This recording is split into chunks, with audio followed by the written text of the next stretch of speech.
Balik trabaho na ang marami nating kababayan ngayong 2026. Alamin natin ang sitwasyon sa EDSA na sumasailalim sa rehabilitasyon.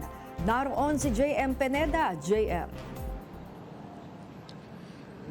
Kanina nga ay formal na hinirap ng MMDA si former PNP Chief Nicolas Torre III at isa nga sa tungkulin na binigay sa kanya ay ang pagsubaybay dito, pagtutok dito sa EDSA Rehabilitation. Ayon kay MMDA Chairman Roman Duartes, operational matters ang magiging trabaho ni GM Torres sa ahensya. Kasama dyan ang pakikipag-ugnayan sa DPWH patungkol sa mga proyekto gaya ng mga flood control projects sa loob ng Metro Manila. Pati na rin siyempre ang pagsasailalim ng EDSA sa rehabilitation. Sa ngayon kasi ang EDSA Rehab ay ang tinututukan ng ahensya lalo na sa traffic management kung saan ito rin ang magiging workload ng bagong talagang general manager ng MMDA.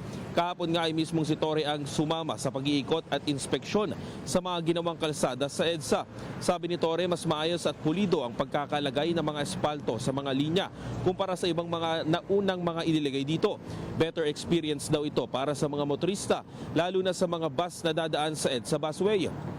Pinuri naman ni Artes ang DPWH dahil nasunod umano ang timeline na sinabi ng DPWH na matapos ang unang phase ng EDSA Rehab. Lahat ng mga sinaradong kalsada sa nagdaang 2 linggong magdamagan na pag-aayos ay binuksan na kanina dahil ngayong araw rin ang pagbabalik ng pasok sa mga eskwelahan at trabaho matapos ang holiday season.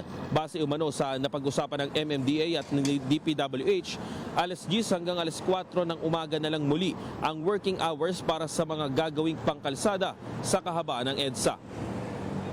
Mga traffic update naman tayo dito sa kahabaan ng EDSA. Kaninang umaga nga ay inikot natin yung kahabaan nitong highway.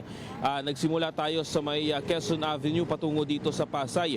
May ilang parte lang kanina na dahil nga rush hour ay may mga pagsikip ng daloy ng traffic especially doon sa kahabaan ng Mandaluyong sa may Shaw Boulevard. Papasok yan ng EDSA Orense. Sa may EDSA Orense, papunta naman doon sa may papasok ng EDSA Ayala ay may konting pagbigat lang din ng traffic dun sa southbound, pero sa northbound mabilis ang daloy ng trapiko. Pero hindi naman yan bumper to bumper, patuloy pa rin yung andar ng mga sasakyan. Pagdating naman dito sa EDSA Pasay, particular na dito sa likod natin, itong kahabaan ng TAF, pati na rin yung sa EDSA Tramo hanggang sa may dulo nitong kanto ng Ross Boulevard ay kung nakikita nyo, maluwag na maluwag yung traffic dito at talaga namang tuloy-tuloy yung daloy ng traffic. Itong nasa likuran ko ngayon, itong parte na yan, kung nakikita ninyo, parte yan ng mga ginawa o nung holiday season na parte ng EDSA Rehabilitation.